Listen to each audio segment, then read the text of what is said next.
For your ears only for the week of February 16th and President's Day, I'm David Alpern. I'm Catherine Herzog with this news quote.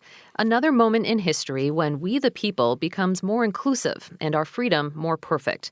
That was Virginia federal court judge Arenda Wright ruling that the state's 2006 constitutional amendment banning same-sex marriage violated the federal constitution, and that Virginia must also recognize same-sex marriages legally performed in other states. Enforcement will be delayed pending appeals, probably up to the U.S. Supreme Court. Also last week, a federal judge in Kentucky ruled it, too, must accept same-sex marriages from other states. Now this. You've all known that our members are not crazy about voting to increase the debt ceiling. Our members are also very upset with the president. The question they're asking is, well, why should I deal with his debt limit? And so the fact is, we'll let the Democrats put the votes up. We'll put a minimum number of votes up to get it passed. I'll be one of them. If you get outside of Washington and you talk to any Americans, the answer is obvious. Of course, we shouldn't just raise the debt ceiling without making structural reforms to stop the out-of-control spending in Washington. House Speaker John Boehner put party and country over principle last week to avoid Republicans being blamed for another debt ceiling debacle, not to mention an actual U.S. default.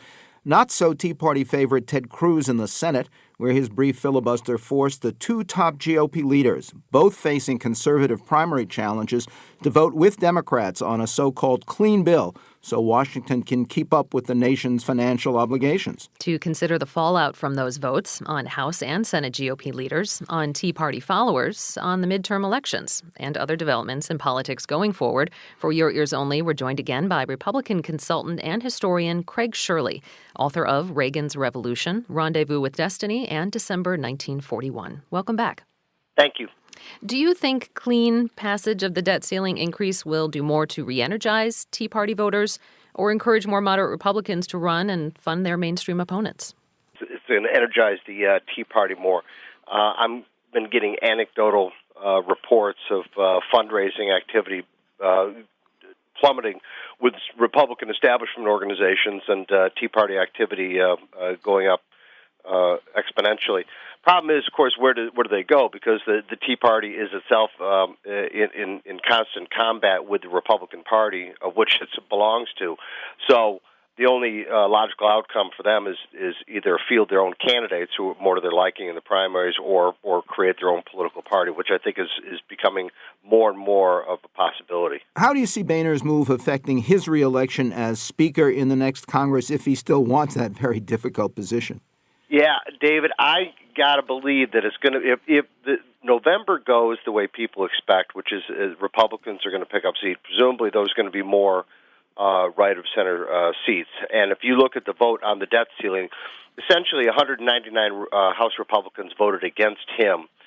He could only muster, 28 Republicans to vote with the Democrats for the debt ceiling increase. And they are extremely upset, both the members themselves and the rank and file, with how they believe that John Boehner has misplayed this whole thing.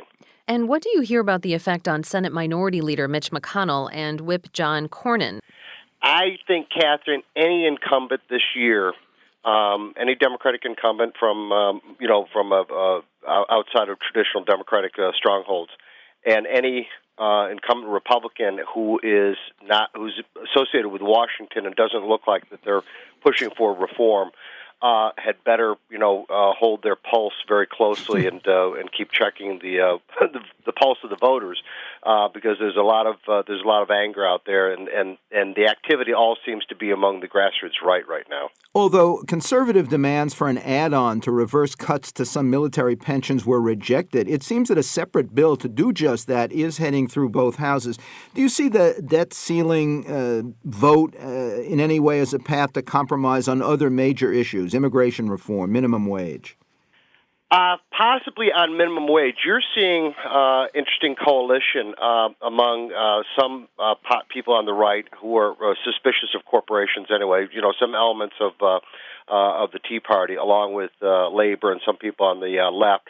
I would say that there's more possibility for some type of brokered deal on raising the minimum wage, more so than on immigration. The immigration, I think, is just from the sharp division right now in the Republican Party is that you've got the Wall Street Journal and Bill O'Reilly and the Republican establishment on one side, and then you've got the talk radio and the Tea Party and conservatives, Reaganites, populists, all firmly on the other. And there's just no consensus right now inside the Republican Party on immigration reform. What's your reaction to the shift of President Obama's former campaign machine to support Hillary Clinton even before she announces a decision to run? Will it impact a midterm election and Obama's political leverage? I don't know if Catherine is going to have an impact on the midterm elections. I do think that obviously, he won twice, President of the United States, and against a lot of odds, and so any assets that he have that to add to Hillary's already impressive assets make it much more likely for her to be the nominee, although she's still going to be sailing against the history of the Democratic Party over the last 50 years because as in 2008 and going back to 1960, the Democratic Party has never nominated its front runner for the president in non-incumbent years, with the exception of 1984. And that year, Walter Mondale almost lost to Gary Hart for the nomination. So she would still have to defy the history of the party in 2016 as the front runner to actually become nominated by her party. Well, mentioning Gary Hart makes me think of the boat monkey business and what was going on there. Speaking of Hillary, what was your reaction to Rand Paul's raising Bill Clinton's relations with Monica Lewinsky to undermine her image and the claim of the Democrats to be avatars of women's rights? Well, if the goal was to change the topic from the Republican war on women to Bill Clinton's indiscretions, then it certainly worked because everybody's talking about this all of a sudden. Is it a legitimate issue? I don't know. I think the voters have an interesting way of deciding what they think is legitimate and illegitimate, no pun intended. We see strange bedfellows in the outcries by liberal and conservative nonprofit groups over new IRS restrictions on the political activity by social welfare groups if they want nonprofit status. Doesn't that indicate the new rules are at least even-handed and more clear about what's permitted and what's not? No, I think it indicates politics makes strange bedfellows. They both have a mutual interest. I happen to agree. I think I'm all in favor of as much money in politics as possible, legitimately, because it leads to increased voter activity, and we all want increased voter activity. And in this day and age, especially in this vast, broad country and 320 million people, you need money to communicate your ideas and positions. So, I think that both sides are actually right on this, and I don't like the idea of government regulating the free speech of any individual or any group of individuals. Republican consultant and historian Craig Shirley. His books include Reagan's Revolution, Rendezvous with Destiny, and December 1941. Quote from the news, they don't even have to escape. They just walk out thanks to our allies. That was a NATO officer in Kabul after Afghan President Hamid Karzai ordered release of 65 prisoners the U.S. claimed had American blood on their hands and would again, pushing Congress closer to ending development aid along with all U.S. military presence. Next, victory and defeat in slushy Sochi. For your ears only.